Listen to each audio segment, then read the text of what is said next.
Welcome to the second week 12 feedback video based on the discussion around Pico della Mirandola's work, The Oration on the Dignity of Man. The first question was, what potential does mankind possess according to Pico? Well, he has a potential to use his abilities to improve or decline in his position. The section towards the end of the final paragraph puts this really well. Whatever seeds each man cultivates will grow to maturity and bear in him their own fruit. If they be vegetative, he will be like a plant. If sensitive, he will become brutish, that is, like an animal. If rational, he will grow into a heavenly being. If intellectual, he will be like an angel and the son of God. So he can rise up to be like God, or he can decline downwards to be like an animal or a vegetable. This is because Pico argues humans are unique. They're the only species that has both a mortal and an immortal element. They're mortal like other animals. We have bodies that die.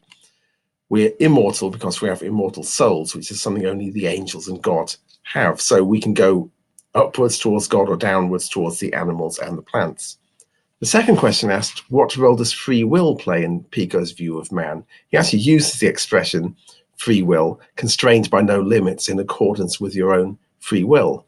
And it's up to man to, as Pico put it, cultivate his seeds. He can choose to cultivate them for the better or to not cultivate them and live a poorer life, descending back into animal or plant-like nature. The third question asked, how does he use the story of Adam's creation to emphasize human potential?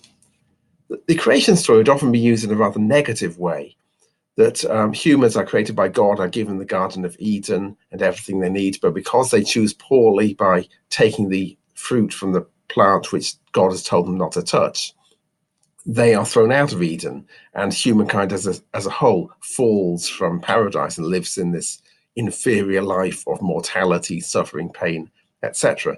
So it's a negative interpretation of the story of Genesis. Pico puts a far more positive spin on it. He sees Adam as God's special creation. He's placed at the center of the earth. He's given qualities other animals and plants don't have.